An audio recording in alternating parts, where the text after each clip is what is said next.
अस्सलाम वालेकुम, मैं इमदाद शुमरो। इमरान खान मुकम्मल घेरे में आ चुके हैं और तब्दीली के ख़िलाफ़ तब्दीली की हवाएं चल पड़ी हैं। एक हवा नहीं चली, वो जो इमरान खान साहब कहते थे सोनामी, वो सोनामी चल पड़ा हुआ है। और जब इमरान खान साहब का चौमुखी घेराव हुआ है तो उसके बाद वो जो उनके साथी थे, उनके सहूलतकार थे और उनके मददगार थे, उन्होंने उनको बेयारो मददगार छोड़ दिया है। हो क्या रहा है जनाब? हो ये रहा है कि आसिफ जरदारी ने जो बयानिया दिया था अब तक उसकी हुई है जीत, और आसिफ जरदारी साहब पड़ गए हैं भारी। इमरान खान के ऊपर तो भारी पड़े ही हैं, लेकिन पीडीएम के अंदर भी उनकी जय जयकार हो गई है। मियां नवाज शरीफ साहब ने बज़ाते खुद आसिफ जरदारी की जो फ़ोन पर उनसे बातचीत हुई है उसमें उन्होंने कहा, एतराफ़ किया है कि जरदारी साहब आपकी बात ठीक निकली, हमें इंतखाबात का मैदान छोड़ना नहीं चाहिए था और हमने नहीं छोड़ा तो हुकूमत एक्सपोज हो गई। इमरान खान की हुकूमत जो है वो उसकी जो बीच चौराहे पर उसकी वो जो मकबूलियत की हंडिया थी वो फूट गई है। अब ये सारा कुछ क्यों हुआ है? हुआ ये है कि जनाब तब्दीली के ख़िलाफ़ जो तब्दीली की हवा चली है वो चली है ज़िमनी इंतखाबात में। आपने देखा ज़िमनी इंतखाबात में जो पंजाब में और KPK में जो हशर हुआ है PTI का, उस हशर के बाद अब क्योंकि पाकिस्तान में जो पॉलिटिक्स है अब एक एक लम्हे एक एक मिनट में चेंज हो रही है और हर बंदे की नज़र है एक एक मूवमेंट पर, और ख़ास तौर पर वो लोग जिनका बराह रास्त प्रैक्टिकल पॉलिटिक्स के साथ, पावर पॉलिटिक्स के साथ ताल्लुक़ है, वो एक एक मिनट से पहले अपनी स्ट्रेटजी जो है वो देखते हैं, चेंज करते हैं और अगले लाहेमल बनाते हैं। तो जो चीज़ हुई है वो ये कि कल के ज़िमनी इंतखाबात के बाद उसमें होने वाले PTI के हशर के बाद, ख़बर देने जा रहा हूँ मैं बहुत बड़ी, उसके हशर के बाद PTI के अरकान ने वो जो मौसमी परिंदे होते हैं कभी इधर कभी उधर कभी इधर, उन्होंने यूसुफ रज़ा गिलानी के लिए पीपल्स पार्टी और PDM के साथ राब्ते बढ़ा दिए हैं, कुर्बतें बढ़ा दिए हैं, इशारे करना शुरू कर दिए कि हम हाजिर हैं, हम अवेलेबल हैं, भाई हमारे साथ कोई राब्ता करे। ये है ख़बर। और ये क्यों हुआ है? क्योंकि तब्दीली के ख़िलाफ़ तब्दीली की हवा चल पड़ी है। गुजरांवाला का, वज़ीराबाद का हल्का, डस्के का हल्का, जिसका वो जो तमाशा लगा है, मेरी उस पर बात हुई एक इमरान खान साहब के एक इंतहाई करीबी दोस्त से। तो उनसे जब मैंने पूछा कि ये क्या हुआ तो हंसकर उन्होंने कहा कि यार इनको तो धांधली करनी भी नहीं आई, थोड़ा सा सीख ही लेते। और मैंने पूछा आपसे मशवरा नहीं किया? तो उन्होंने कहा नहीं, मेरे से मशवरा तो उन्होंने नहीं किया,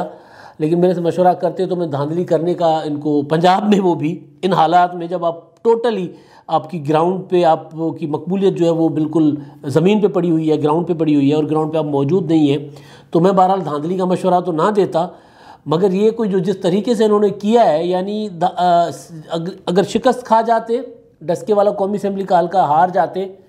तो इज़्ज़त बच जाती। ये कह देते कि जनाब हमने फेयर इलेक्शन करवाया है, लोगों का मैंडेट था, लोगों ने जिनको दिया, और मुस्लिम लीग नून के ज़माने में, पीपल्स पार्टी के ज़माने में ज़िमनी इंतखाबात में तो धांधलियाँ होती थी, हमने फेयर इलेक्शन करवाया है, लोगों ने जिनको मैंडेट दिया है जी बिस्मिल्लाह आमिर कबूल है, इज़्ज़त रह जाती। मगर इन्होंने धांधली भी की, सीट भी अभी तक नहीं मिली। इलेक्शन कमीशन अलग से इनके, ज़ाहिर है इलेक्शन कमीशन ने तो कानून पर अमल करवाना है तो वो अलग से इनके पीछे पड़ गया। तो बहरहाल उनका ख्याल था कि इनको कुछ भी करना नहीं आता, जिस चीज़ में हाथ डालते हैं खान साहब उसका सत्यानाश कर देते हैं। यानी अच्छा काम करने जाएं तो भी ख़राब कर देते हैं, ख़राब काम करने जाएं तो उसको और मज़ीद ख़राब कर देते हैं। तो ये उनका कहना था। तो बहरहाल अब हुआ ये, जो इंतखाब कल हुआ, उस इंतखाब के बाद जो चीज़ हुई है वो ये कि अब इमरान खान साहब के पाँव के नीचे से ज़मीन जो है वो सिरक रही है, वो कारपेट खींचा जा रहा है। जिन पे तकिया था, अब वो जैसे इलेक्शन कमिश्नर साहब की जो स्टेटमेंट है ना, chief election commission of Pakistan की, जिसमें उन्होंने कहा था ना कि हम फ़ोन करते रहे, हमारा अमला गायब हो गया, हम फ़ोन करते रहे तो अवेलेबल नहीं थे, अनअवेलेबल वो थे IG और चीफ सेक्रेटरी साहब, उनके दफ्तर से फ़ोन पे जवाब नहीं आ रहा था। तो इमरान खान साहब भी सुना है कि वो जहाँ फ़ोन करते हैं वहाँ आता है कि आपका मतलूबा नंबर अब किसी के इस्तेमाल में नहीं, या आपके मतलूबा नंबर पर जवाब मौसूल नहीं हो रहा। तो खान साहब जो हैं अब वो, क्योंकि ज़ाहिर है सब ने देख लिया हुआ है कि भाईजान अब इनकी जो मकबूलियत है या जो कुछ ये कर रहे हैं तो इनका साथ मज़ीद रहने का मतलब ये है कि अपने आप को ख़राब करो। ये तो वो हैं जिन्होंने फ़ोन बंद कर लिए या जो फ़ोन नहीं सुन रहे, यानी वो कॉल जा रही है वो, लेकिन आगे से अटेंड नहीं हो रही। जैसे आईजी ने और चीफ सेक्रेटरी ने इलेक्शन कमीशन के फ़ोन अटेंड नहीं किए थे, इसी तरह अब इमरान खान साहब का भी फ़ोन कोई नहीं सुन रहा। वैसे इमरान खान साहब, आपको याद है कि उस जो ख्वाजा आसिफ साहब की उन्होंने नकल उतारी थी, वो कल से वो मीम के तौर पे, मीम्स जो होती है ना उसके तौर पे वो लोगों ने बड़ी, कल जब वो इलेक्शन हार रहे थे सियालकोट का, गुजरांवाले का, नौशहरे का, तो वो उसके बाद वो लोगों ने निकाल के वो खूब शेयर की कि वो मैं हार रहा हूँ, और वो बाकी आपको पता ही है कि वो कैसे रोई हुई वो शक्ल बना के ना उन्होंने वो ख्वाजा आसिफ की नकल उतारी थी। तो अब वो इमरान खान साहब की नकल उतारने के लिए लोग उसको कर रहे हैं इस्तेमाल। तो नौशहरे का मैंने जिक्र किया, तो नौशहरे वाला हल्का, वहाँ पर शिकस्त हुई इमरान खान साहब को, और इतनी शिकस्त हुई पीटीआई को, ज़ाहिर है इमरान खान, पीटीआई मतलब इमरान खान, ऐसी बुरी शिकस्त हुई वहाँ पर पीटीआई को कि नून लीग ने वहाँ हल्का जीता, और हल्के से जो वज़ीर बने थे, वज़ीर दिफा के भाई लियाकत खटक साहब, उनसे गुस्से में वजारत ही ले ली गई। यानी आप देखें ना कमाल तब्दीली का, कि जो तब्दीली के ख़िलाफ़ जो हवा की मैं बात कर रहा हूँ वो ये है कि अब लोग आपको छोड़ने को तैयार खड़े हुए हैं सेनेट इंतखाबात में, बावजूद इसके कि आपको ये कहा गया है कि जनाब आपको, अब ये मैं और ख़बर दे रहा हूँ कि इमरान खान साहब को यकीन दिलाया गया है कि सेनेट का इंतखाब ओपन बैलेट के ज़रिए होगा, लेकिन उसके बावजूद लोग अब इस बात पर भी तैयार हैं कि जनाब ये जो तब्दीली है, इसके ऊपर जो तब्दीली आने वाली है, तो उस तब्दीली से बचने के लिए बेहतर है कि जनाब शोआफ वेंड में भी वो जो है वो हुकूमती कैंडिडेट के ख़िलाफ़, हफीज़ शेख के ख़िलाफ़ वोट दे, और अगले अपने 5 साल पक्के करें। यानी पीपल्स पार्टी मुस्लिम लीग नून से टिकट ले ले, 8-9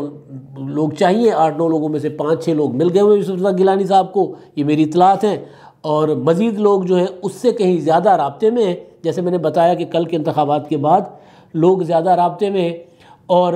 वो भी कर लेंगे, और वो इस शर्त पर भी, मतलब अब लोग इससे नहीं डर रहे कि ओपन बैलेट होगा, शो ऑफ हैंड होगा, यहाँ तक बात चली गई हुई है। यानी अब वो वाला जो पैंतरा था वो भी शायद इमरान खान साहब के काम ना आए। ये अब तक की बात है, कल क्या होता है, कल इमरान खान साहब हालात को कंट्रोल कर सकते हैं कि नहीं कर सकते, ये अलग चीज़ है।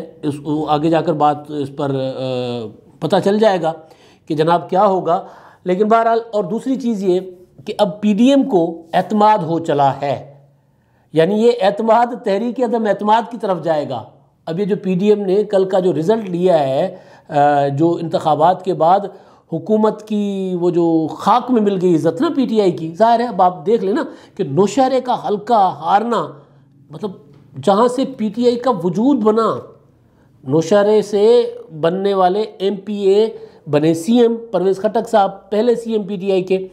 और उस वहाँ की हुकूमत की कारकर्दगी की बुनियाद पे इमरान खान साहब ने पूरे मुल्क में कैंपेन की, दावे किए, ये किया वो किया, और पीटीआई को मेजॉरिटी अपना मैंडेट मिला नहीं मिला, अपोजिशन कहती है सिलेक्टेड है, जो भी है, लेकिन बहरहाल बुनियाद वहाँ से थी कि जहाँ से उठी थी पीटीआई वहाँ से हार गई, यानी नौशहरे से हार गई। तो उसके बाद हुआ ये कि वो जो पीडीएम का एतमाद है वो बढ़ गया हुआ है। पीडीएम के अंदर जो मखमसा था वो ख़त्म हो गया। मखमसा क्या था पीडीएम के अंदर? मखमसा ये था कि अब अगर हम तहरीक अदम एतमाद की तरफ जाएंगे इमरान खान के ख़िलाफ़, तो हमारे साथ हाथ हो जाएगा, वही हाथ होगा जो चेयरमैन सेनेट के ख़िलाफ़ अदम एतमाद की तहरीक में हुआ था। लिहाजा आसिफ जरदारी साहब के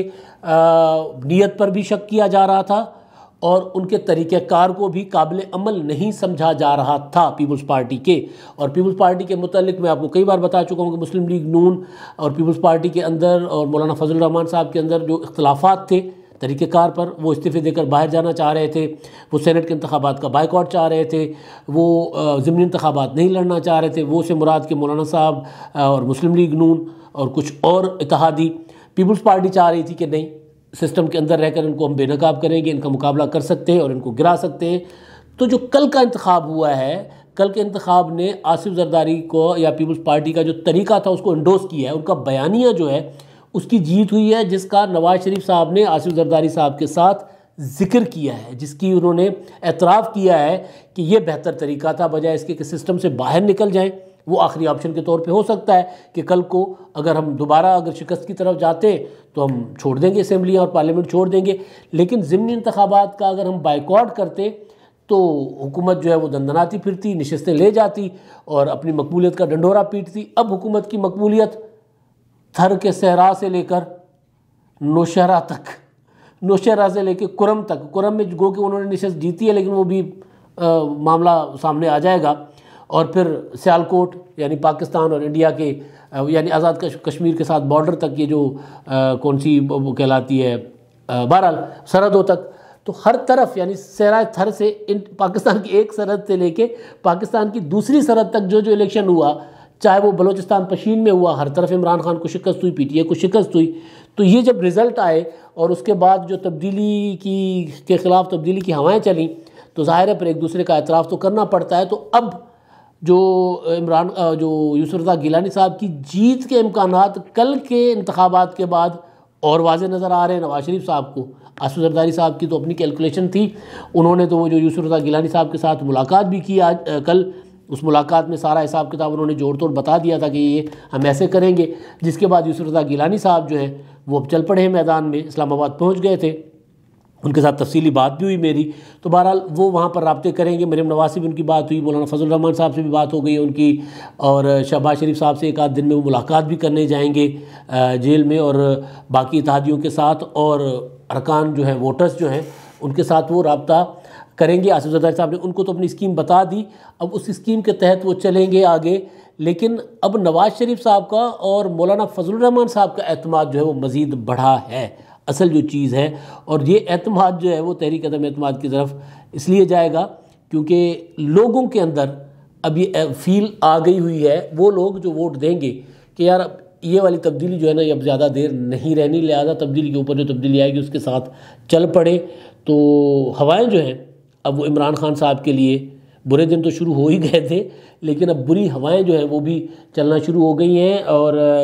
कुछ दिनों में ही सारी चीज़ सामने आ जाएगी, खुलकर सामने आ जाएगी। और इमरान खान साहब जो है वो इन ज़िमनी इंतखाबात के बाद मज़ीद एक्सपोज हो गए हैं, और वो जो उन्होंने लियाकत खटक को हटाया है KPK में वजारत से, वो KPK में भी तहरीक इंसाफ को के जो सेनेट इलेक्शन है उसमें उनके लिए नुकसानदेह साबित हो सकता है। वहाँ पर दोबारा इमरान खान साहब को फ़ैसले बदलने पड़ेंगे, वरना फिर जो हवा चली है वो तहरीक अदम एतमाद की कामयाबी तक भी जा सकती है। अब तक के लिए इतना ही, अल्लाह हाफ़िज़।